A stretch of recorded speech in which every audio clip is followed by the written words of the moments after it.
Welcome back to Really Heal podcast, where we explore real stories of growth, healing, and transformation. Today's guest is Johnny Fitz, a coach and speaker whose journey into personal development and spiritual awakening came through some very real life challenges. In his early 20s, Johnny experienced a serious motorbike accident and went through a difficult period of mental health struggles. Like many people searching for change, he made a big move to Australia, hoping that a new environment might bring a new beginning. But as he discovered, sometimes when we try to outrun our problems, they travel with us. That realization became the start of a very much deeper journey, one of self-discovery, personal growth, and spiritual awakening. After building a successful career in Australia, Johnny eventually made the decision to leave a well paid job behind and return home to Ireland to follow a different path, helping others navigate their own struggles and growth through coaching, speaking, and sharing the lessons he had learned along the way. Today, we're going to talk about mental health, personal transformation, what actually works in personal development, and how difficult moments in life can sometimes lead us to our true purpose. Johnny, welcome to the Really Heal podcast. It's a pleasure to be here, Reggie. Thank you very much.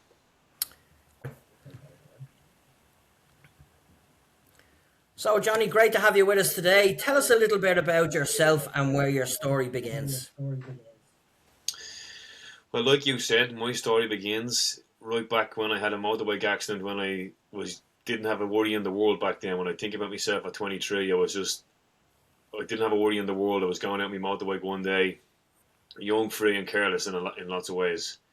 And when I look back on that now and found myself lying in a bunch of stingers, having dislocated my shoulder and split my shin in 3 spots, I didn't realise the journey that I was about to go on. So that's when it started. I had no awareness at that point as to what the heck was about to be in front of me. But what did happen was, because the shoulder was out on one side and the leg was out on another side, I was kind of debilitated for weeks and months. But it didn't stop me finding a way to party or smoke doobies or sedate myself.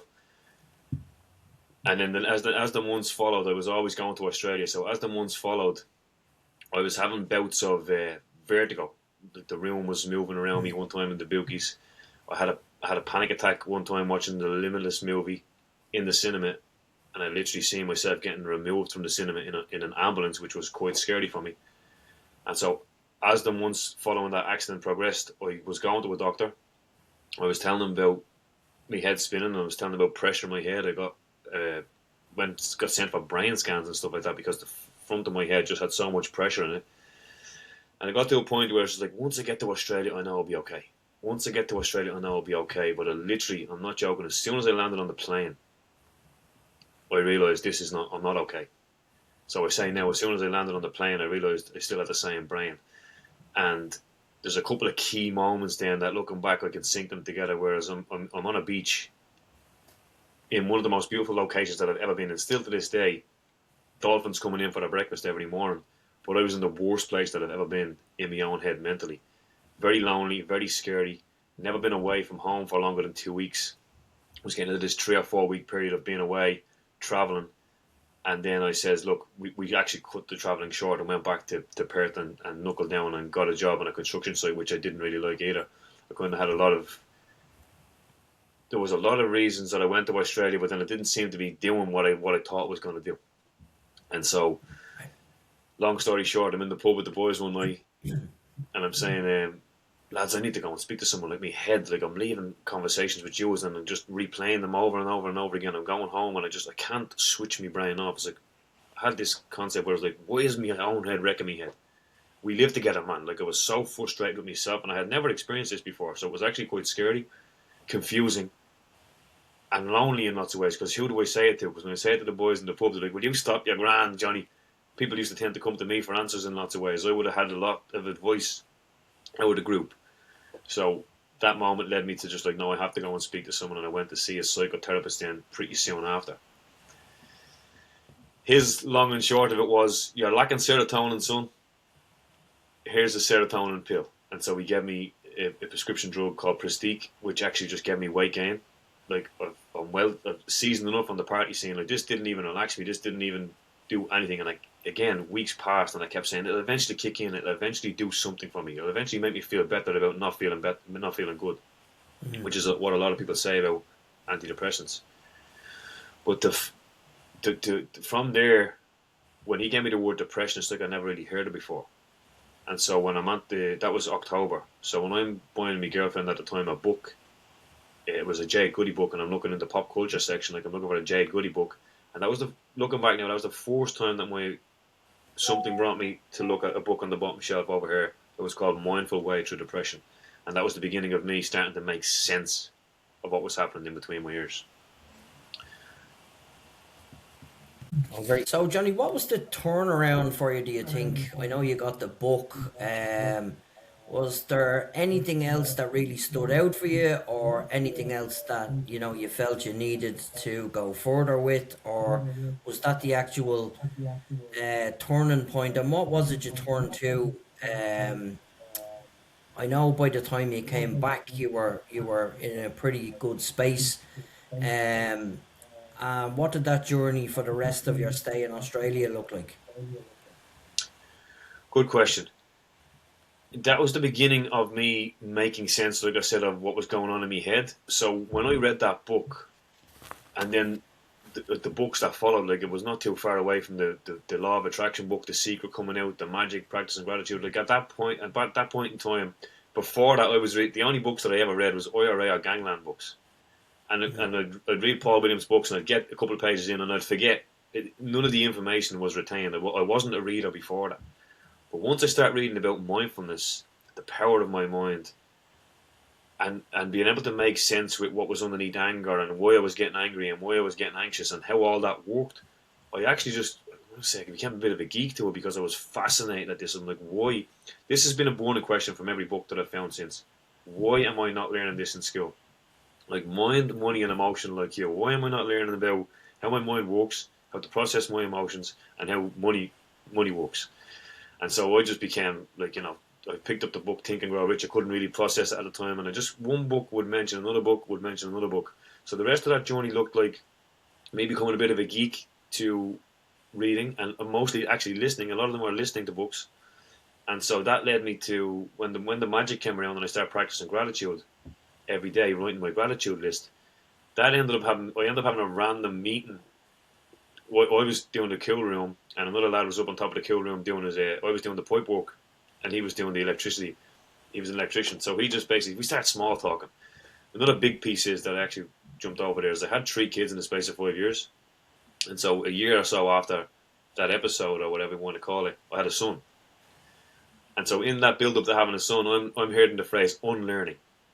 Like, that was a big phrase at the time, like, unlearn. You need to unlearn all this stuff. You need to unlearn. So as I'm unlearning, or trying to begin to unlearn some stuff, I have a son who's a blank canvas, and we're in Australia, so there's no aunties or nannies. It's just literally this little boy comes into the world, and I then start not studying, but I watched how he pieced together the world. So I watch how, as kids, we get beliefs from other people. So he didn't really have that, because there was only me and my partner at the time. So it was all just became fascinated about how we work, how we operate, and one thing just led to another thing to another thing. It was like breadcrumbs that I was following, little bits of things that made sense, things that didn't make sense. And even yourself, now you'll pick back up a book from a couple of years ago, take another little piece of information over that you didn't see the first time. So I just became fascinated with all that, and one thing led to another to another. The magic, practicing that, and the gratitude, that led me to that conversation with that guy, which taught me having a son. And he started just promoting a way to make extra money, basically. He started promoting a way to make extra money on the side. If your missus is staying at home, she might want to be interested to it. It turned out to be a network marketing company. I didn't know anything about pyramid schemes at the time. I genuinely didn't have that concept in my mind. I went along, and the event blew my mind. All these young people in Australia were just like, time and money freedom, fire your boss, do this. And I was like, okay, well, for in order for this to happen, the products need to work. So I said, okay, 30-day money back guarantee. If this is what you are saying it is, this is my ticket out. This is my ticket off the tools. And so I bought the product. I lost a good bit of weight. I felt amazing. And so I started to try and share that. But everybody that I tried to share it with, they kept telling me that's a pyramid scheme. So it just led me to just like again, just getting more fascinated about how we think and how we operate. Because if someone used to say to me, that's a pyramid scheme, I'd say, well, what is a pyramid scheme? And more often than not, they didn't have a follow-up answer.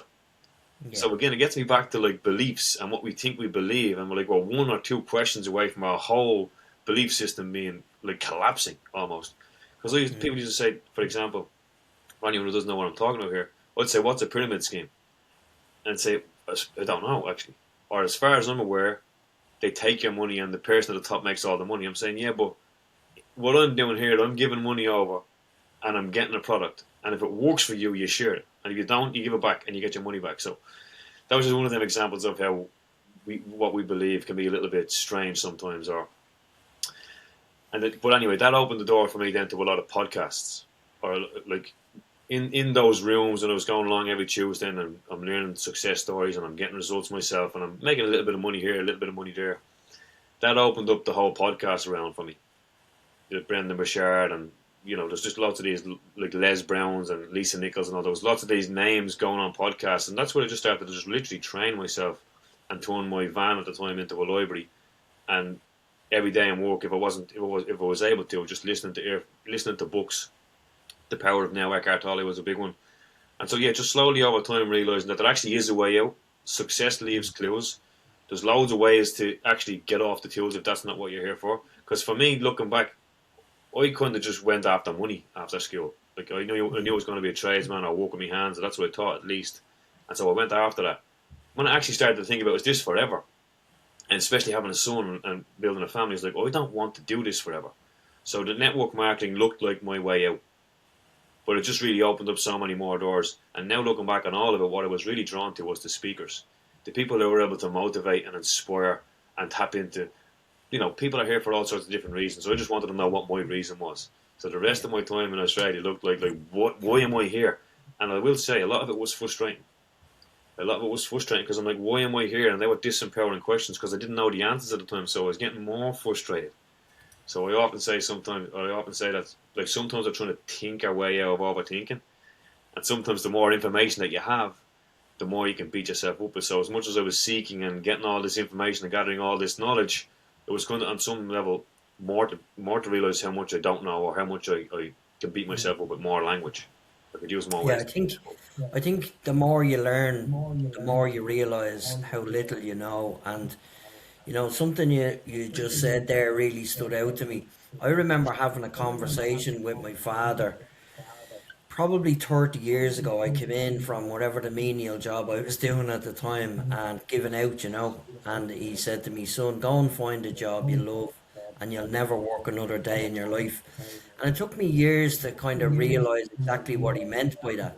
Um, and when I discovered what he meant, I realized how true it was, and I used to see him working away, and you'd go down to me. He owned a garage, and he was into classic and vintage cars. You'd go down to his house at 11 o'clock at night, and he wouldn't be there. And you'd potter down to the garage, and there he'd be tinkering away in an old car, And you'd say to him, "What are you doing?"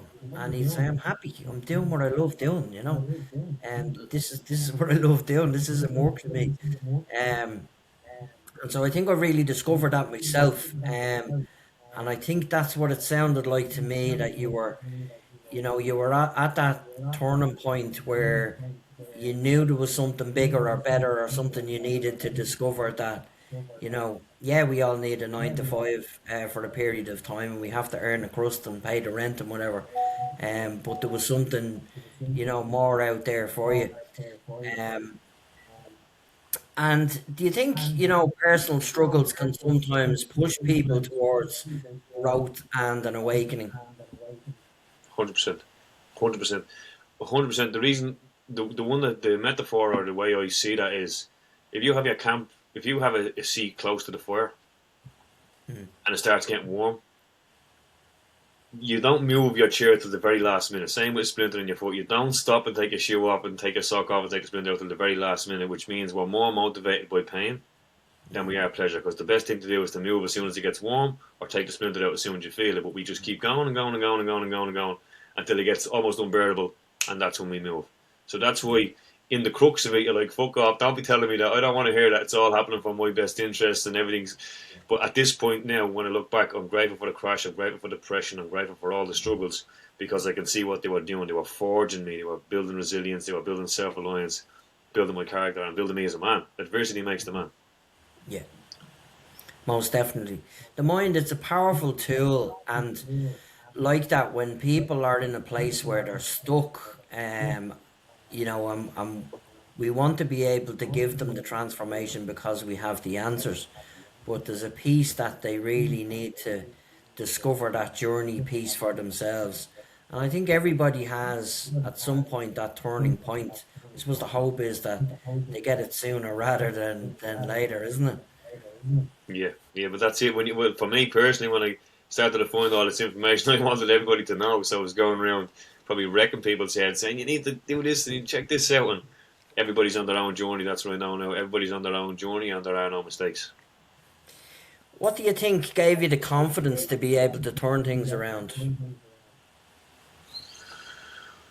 That's a good way. That's a good question. Good way to word it. The confidence to turn things around. I don't feel like I had a choice, Richie. Honestly, I don't feel like I had a choice. It's just like, it was such a shock to my system that I was thinking and feeling that way and beating myself up in that way. It's just like I was never going to take antidepressants forever, and so I just like even serotonin. Serotonin is produced naturally in the gut. Like there was just so much that once I found out the truth, it's like truth has a frequency now, or truth has a resonance, or it's just like I can sense BS or something. I can't really tell you in the moment, but looking back now, it's just a case of once I kind of started to grasp this, the way I work and the way life works, I was just excited and enthusiastic. In and amongst the chaos, I was starting to glimpse hope and starting to glimpse a way out. And then I knew that success leaves clues. And then you say that innate knowing. Again, that brings you back to the beliefs, though. How dare I get, like a belief, for example, how dare I get paid for talking? How dare I get paid for doing something that I really enjoy doing? It's a belief system from my father and his father, and, Yeah. and culture. Like how dare you need to struggle for your bread? You need to be there. Like there's all these beliefs that go so deep that I was just fascinated by it. So I think confidence is an interesting word to use. I just think it's us getting back to who we actually are, and then you can't get that wrong. Because like if a child's learning how to walk, it's not getting confident at walking. It's just failing enough times. It's falling down so many times to the point that I can just walk, and then you could say that it's confident walking now, but it's just done enough reps. That's what I think it is. Yeah, it's interesting you say that about a child. I was looking at a study on children, and they done an experiment where they put children up on like an island in a kitchen up on a high place, and stood 6 foot away from it and called them. And children under the age of 2.5 just ran straight off the platform. Um, and they discovered that it wasn't necessarily a confidence piece. It was that they hadn't learned that it was a danger yet. So therefore, they didn't see there was anything wrong with it. So if I can walk, I just walk. There's no consequences to it. They hadn't learned that there was a consequence to it. And I think that ties in with what you're saying, in that we're learned um, to act a certain way, or we're taught to behave a certain way, or to respond a certain way, or to carry on a certain way. Some of it's inherent, some of it's stuff that we picked up ourselves, some of it is survival. I certainly found a lot of things that I would have done in my teens and 20s as a coping mechanism, um, and they worked for a period of time until they stopped working, and then they became the problem. Um, and I thought, well, why is this not working anymore? But again, it was a belief in this is the answer to the problem, and then all of a sudden it wasn't, and it just added to the problem. 100%. That was me with weed. I didn't say it at the start, but that was me with weed. Like I smoked for most of my teens, right up to my 20s, and then I stopped before I went to Australia. So there's a lot of things that co-inspire with me, like that thing working and helping me to get through whatever. A wedding, a funeral, a party, didn't matter. Once you high, there's no such thing as a problem. But then that stopped working. And then when I tried to go back to that crutch or voice, it actually made the anxiety worse. Or lots of points in time, like the drink and the thing made it all worse. Good point. So tell me, how was life for you before you left Australia, before you decided to come back to Ireland? What did that look like? I was partying most of the time. I was partying. I was kind of doing. I was one of them 3 day bender fellas. Like I would go out on a Friday and not come back till Sunday or Monday sometimes, and then tell myself that I was never going to do it again.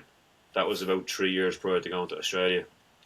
Well, about 19 to about 23, 3 or 4 years of that kind of a life. Before that, it was a 5 year relationship.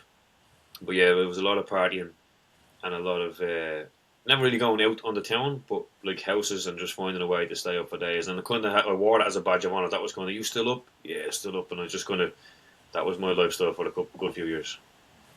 Thinking I was a hard man. I thinking I was this, I don't know.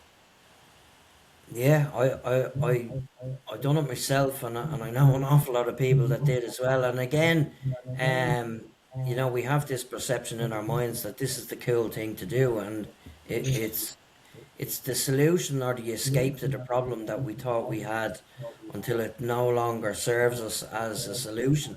It then just compounds the problem that we already had. And a lot of people that I work with come to me and tell me they have a specific problem. And then really when you pull away the layers, it's not the problem at all. It was the solution to the problem until the solution didn't work. It's usually much deeper than that, and it's usually something completely different to whatever the escape is. Um, and so, when do you think things really turned around and you were pushing in a completely different direction in life? The network marketing was a big breakthrough for me. The network marketing was a big breakthrough for me in the sense that it opened my mind up. I shed a lot of weight. I started to fast. One of the things on the program was fasting. So since 2012, 13, I've been doing 1 day fast, 2 day fast. They were called cleanse days. So that really started to open my mind up. And I guess that was such an organic or natural progression for me that a lot of people perceived me as spiritual. But for me, what I was doing was I was shedding the layers of the onion of who I'm not. I was tapping more back into who I am. And so that was the network marketing was a big breakthrough for that. Just the exposure to, I guess, positivity. And you said the word escape there on the weekend. Like, it was escape. And I don't necessarily think it wasn't necessarily a bad life. It was just mundane. And so on the weekend, you get that camaraderie, you have that community, you don't give a shit, you're having fun. When when it's a good party, it's great. Like, time enjoyed wasted is not time wasted, I say. So there was lots of fun times, but I started to see another way to kind of, for the want of a better phrase, raise my vibration. I was able to be happier without needing anything, which then obviously naturally meant that I wasn't participating in a lot of that scene anymore. And then I have a son, and my mates at the time over there didn't have kids, so that was a huge breakthrough as well. I brushed past, like, having a son or knowing I was going to be a father. A light switch went on in me when I knew, once I found out that my girlfriend was 10 weeks pregnant or whatever it was at the time. It was Christmas time. He was born in August. I found out at Christmas there's going to be a dad. That just lit something up inside of me that has never went off. And it's like, it's not just about me anymore. It's actually not just about, that makes me emotional a little bit because I have never said that, or I haven't said it in a long time. When I realised it wasn't just about me anymore and I'm going to have somebody relying on me, and then that multiplied to 3 children over the space of 5 years, that was another way where, like, there's no way can I not be there to raise them. I can't learn all this stuff about, we'll say, the matrix, but I can't learn all this stuff about belief systems and true self and authenticity, and then have my kids go through the same system. It just doesn't compute. I couldn't allow it to happen. So as much as I'm still very much getting my stuff up and away, that it's always going to be a driving force. Just like, I know there's more, and so how can you switch that off? How do you tell me? How do you know? I don't want to, but how do you know? Once you kind of become aware of something, you can't. Once you kind of see something, you can't unsee it. You can't, and it's funny, because my daughter was born and was about 6 years of age before I turned things around.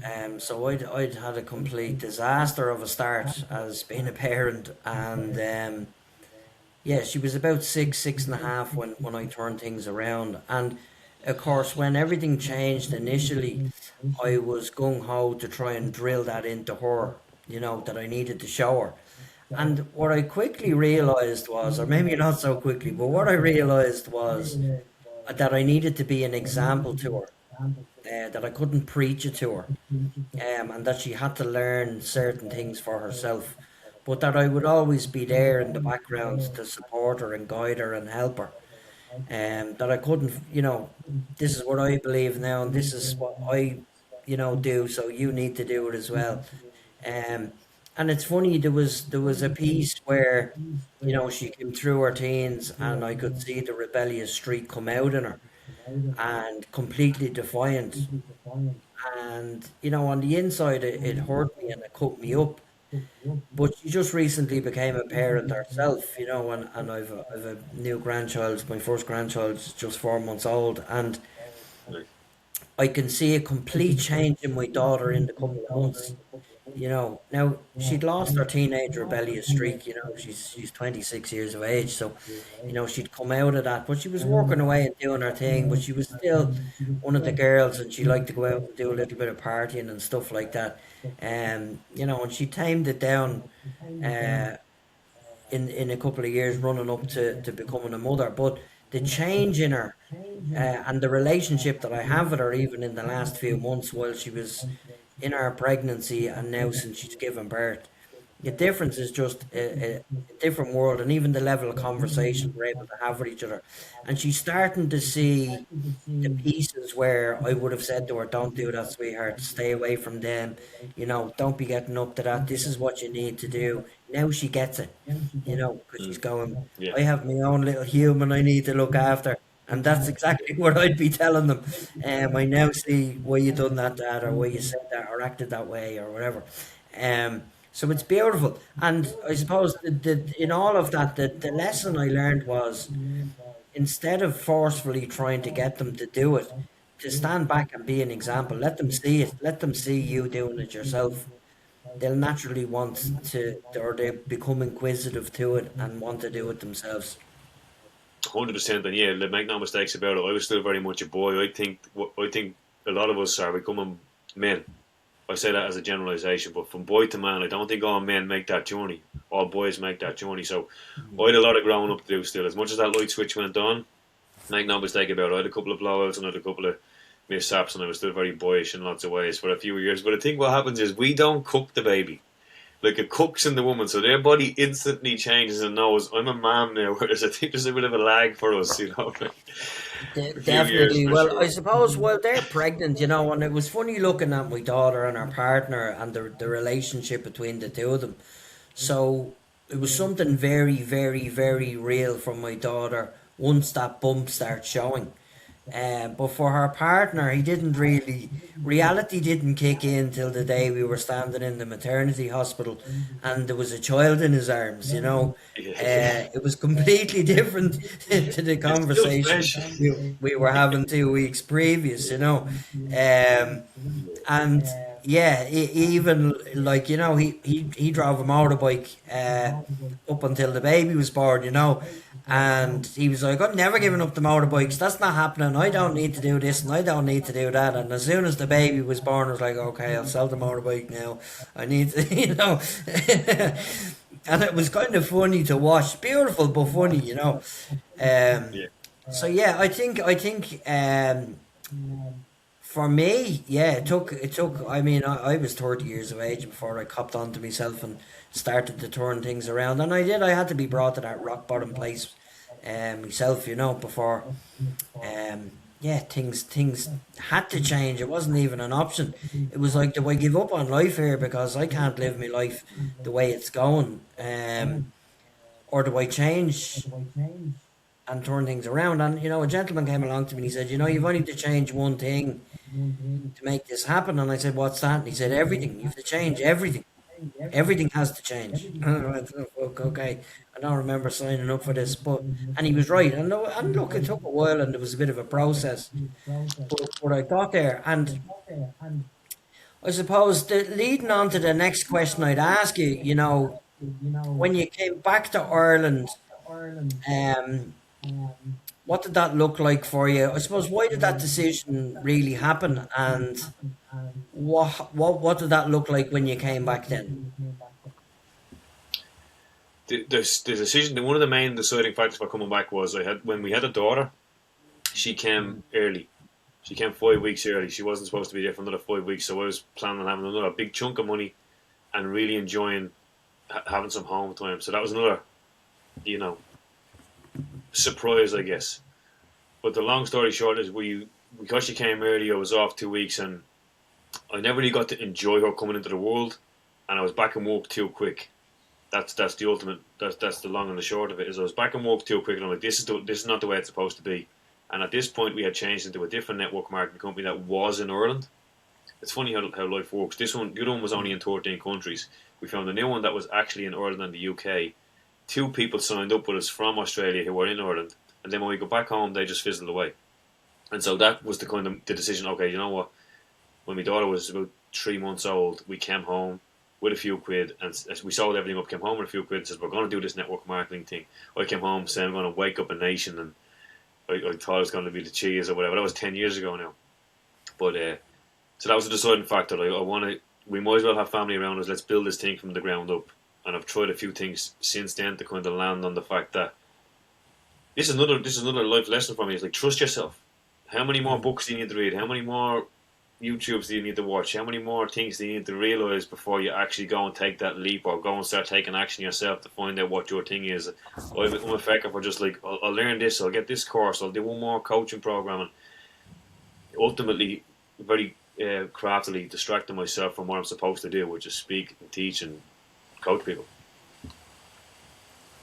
So, I suppose there's a huge personal development industry out there these days, and in your experience, so you've been around the block and back again, and you know you've seen the light, for want of a better word. What exactly do you think works in that personal development industry now? What do you think is working? That's a good question. What do I think is working? Well, I think in order, like, what comes to mind is when we see the affirmations, when we're trying to practice affirmations, or when we're trying to practice gratitude. Yes, they work to a degree, but for me, it's deeper than that. So, for what works for me is getting into the depths of yourself, and that even sounds a little bit extravagant. It's not. It's one of the things that work. Learn from your triggers. Learn if the traffic is triggering you and you're getting angry in the traffic. There's some growth there. Like, learn to be patient in traffic. Like, learn from your mother, your sister, your brother, your partner, your kids, your dog. Learn whatever's really getting you to get like red faced and having the hair on the back of your neck stand up. Like, start there. I think the fundamentals are learn from your triggers, and this one's overused. Like, take a deep breath. A lot of people know take a deep breath when you're kind of struggling. But I've trained myself to take deep breaths when I'm not struggling. All the time, breathe into my belly. Like, and I'll say to people, like, what works is remind yourself to do that. Put it on your mirror, put it in the bathroom, put it in your car, put it in your office. Take a deep breath. It's so simple, but it's actually profound, because when you breathe into your belly, you're naturally actually just regulating yourself and staying more calm and more able to respond, rather than, like, as you know, close to that reaction and that anxiety. Yeah. It's funny. I was having a conversation with somebody the other day, and they said to me, I don't get any time for myself. I don't get any time to switch off, and I don't get any time to wind down. And they work in social care settings, so they're giving their time to others and helping others with their issues. And they said, I don't get any time for myself, and if I could only make the time and stuff like that. And I said, well, talk me through your day. And she said, well, I'd go in and I'd get stuck into work, and I'd be there a couple of hours, and then we'd have a 15-minute break, and I'd normally just get out of the building. I'd go outside and just stand in the laneway because I want to get out of the chaos and the noise of the building or whatever, and I'd come back in after the 15 minutes, and it's only 15 minutes, and then I'd have my lunch, and I'd normally go up to the canteen, eat my lunch, and I'd go back outside for another 5 or 10 minutes, and then I'd go back in, and then, I only live 20 minutes away, so I walk home, and then I have to cook the dinner and the kids and that. And by the time we got to the end of the description of our day, I said to her, when you're standing outside for the 15 minutes during the day, in the morning time and then at lunchtime and then before, the 3 breaks you get a day, I said, what are you doing when you're standing outside? She said, I don't really do anything. I said, well, do you notice? I asked her about breath work, which is take deep breaths. She said, no. I said, did you ever try and hold your breath for 10 minutes and see how that worked out for you? You know, and she said, well, no. And I said, I said, so you are breathing the whole time. So why don't you consciously just take 3 or 4 deep breaths while you're standing outside in the fresh air? I said, you ever listen for the birds or feel the air on your face or the rain if it was falling on you? Or, you know, so is that just not bringing the awareness to that 15 minutes that you have outside? She said, I never thought of that. I said, you've 20 minutes of a walk home in the evening, you're out in the fresh air.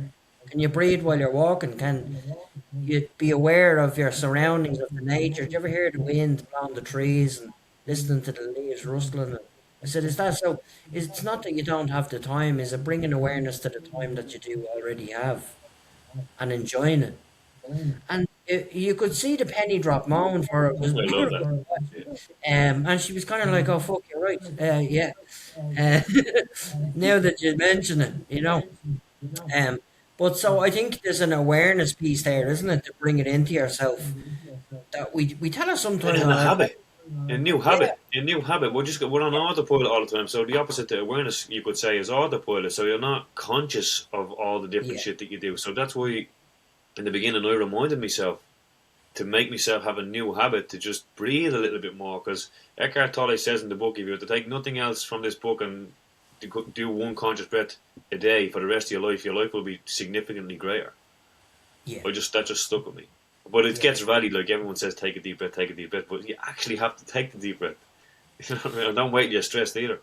I suppose teaching breath work to people really is, and why it needs to be a daily practice for myself, and to be able to pass it on to others, is that, you know, if you're not practicing it daily when you need that time in the crisis moment, it's not your go-to thing. Whereas if something is very habitual and routine, you're more likely to automatically just go there and go, fuck, I feel myself going into a panic attack here, or the anxiety rising, or whatever it is. Um, I think I'll take a few deep breaths. It's going to be the furthest thing from your mind if it's not the focus of part of your day already. And I suppose that brings me on to the next question I have for you. Why do you think people misunderstand um, personal growth, the importance of it, and why do you think some people just stay stuck, even though they've listened to books or they've listened to a podcast or whatever it may be? Fast answer: the comfort zone. It's just Yeah, the known. It's just the familiarity. It's just what we know. I even say we're addicted to what we know, even if it's not enjoyable. Even if it's anxiety, someone say I'm not addicted to anxiety. I don't enjoy anxiety. Well, on some level we do because we know it. It's like we know the cyclical nature of our week or our relationship or our work, whatever it is. We know the cyclical nature of it, so there's a sense of safety in that comfort zone. And anything outside of the comfort zone is uncomfortable, obviously, but it gets a little bit scary. The unknown can be scary. So unless we actually really, really want, unless that kid puts the light bulb on, or unless there's a desire to hit a certain number in the bank or whatever, if the innate desire is not stronger than the comfort, we will just stay the same. yeah. So I was actually going to ask you: do you think it's fear or failure to do the work on yourself? You know, it's Yeah, usually I think one. it's a safety net, isn't it? It's safe. It's Yeah, safe to stay the same. Like even when you say, it's not your go-to for the anxiety or the breath work. I love that because if we're calmer, we get to realize if I do that more of the day, for example, then we get to recognize exactly what's causing the panic, or the angst, or the stress, and then we can start to actually nip it in the bud at its source. It might be a food, it might be an environment, it might be a friend, there might be someone who actually is disturbing your peace. And the more grounded, I guess, we are when we're not needing it, the more we can recognize that toward coffee couldn't have made me anxious. What you can kind of recognize then what's actually the contributing factor to the angst, the stress, the overwhelm. But I would say it's the safety net of the known that keeps most people, including me, doing the same thing. yeah. Very good. And I've two parts to a question. What does your daily or weekly routine look like, I suppose, in terms of your well-being, wellness, mental health, all of those things? And what are the things that you would recommend to somebody if they were looking to make some sort of a life change or implement something new into their life to help them with any of the above? What would that look like? The first and easiest thing is to don't listen to the radio and choose what you listen to in your car, your walk to work, or when you're in work if you can. The first thing, I would just surround myself with people who I enjoy listening to and talk about stuff that makes sense to me that I'm actually excited to hear. Like, I just love new information. For someone it could be a Bible basher, for someone else it could be Tony Robbins, for someone else it could be business, whatever it is, it's the information age. So don't listen to fucking whatever else the radio is talking about. More often than not, it's not helpful, and them commercials. Like I'm immune now mostly to when I hear the news coming in, I instantly lower it down if it ends up on. So that's the first thing I do is change what I listen to on my drives, my walks, or in work. For me, if I don't get to the gym after the second day, I don't feel 100. I kind of have to get to the gym at least every second day, maybe third day. But if I don't get there on the third day, I kind of notice myself feeling a little bit like I just like to. Everything is energy, right? So Yeah. if the mind is noisy, it's energy that's just kind of trapped. It needs another way out. So I've loads of ways to do that. But again, like I said there, I try to remain as grounded as I can. So if I am getting a little bit frantic or chaotic, I tend to address it quicker or as quick as I possibly can. And sometimes it's just about going to bed and starting again tomorrow. But for me, it's about managing my state as much as I can. And I've loads of different ways to do that. But the main thing is gym, exercise, and those conscious breaths. Like when I'm listening to you, when I'm listening to someone else, I've one half of me awareness, let's say, or in my body breathing, makes me a better listener, keeps me more grounded. I'm not waiting to respond. I trust that I'll respond when you're finished, and so I stay as present as I possibly can, as often as I possibly can. And that starts with one conscious breath at a time, because I'm talking now fluently, but there was a time where I was in fuss and I was getting really, really, really nervous when it was going to be my turn to just say my name and where I'm from. I was getting nervous knowing it was coming, the whole, like, as it's coming down. So it's like start where you are and practice. Yeah. It's funny. I'm doing a refresher course at the moment, and it's on suicide prevention or whatever. But like that, the first week, it's online on Zoom, and the first week it goes around the houses, introduce yourself, and tell us a little bit about why you're here. And habitually now I will be the first to jump in. I always jump in straight away, put your hand up. So I don't have to sit there for that 5, 10, 15, 20 minutes of anxiety going, oh fuck, what am I going to say? What if he says this first? You know, Nice. you Get out don't of the have to way. play I love those that. 400 scenarios in my head. Just jump in, say your piece, get it over and done with, and kill the anxiety. Um, so yeah, I can definitely identify with that. Um, what advice would you give somebody who feels completely lost right now?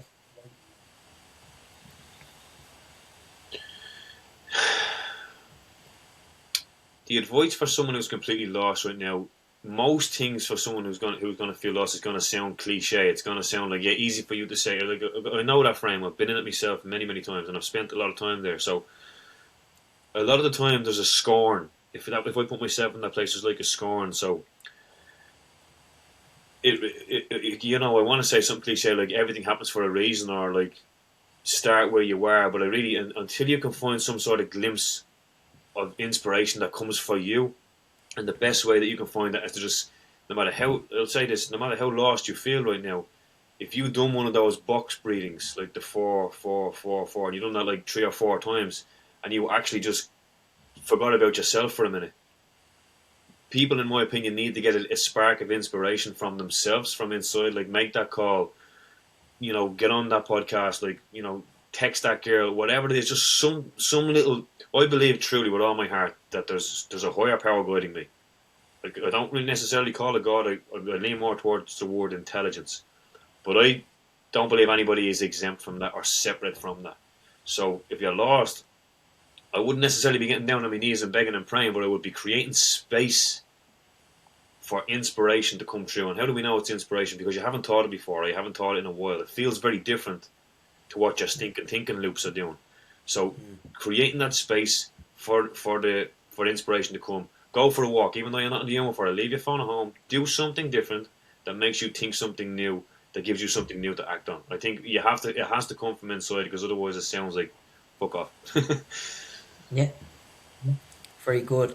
There's so I suppose my own personal journey and the work that I would do with people, I say, and you can disagree with me on this one, but I say in all of us there needs to be a piece for the mind, the body, the soul, and the spirit. And I've seen some of your stuff on social media, I suppose, um, which kind of uh, had drawn me towards wanting you to come on and talk to me. But I can hear some of all of those in different things that you've shared on social media. So, just what's your own personal take on the mind, the body, the soul, and the spirit, and how important do you think that is to each and every one of us, or not? I love that question. I love these questions. I love exploring these questions. I definitely don't disagree with you. Like you could say, where does the mind end and the body begin? Hmm. It's hard to differentiate. You can't point like even the word mind. What does it mean? It's not your brain. Your brain Yeah. is different. Your mind is like thoughts and action. People say so.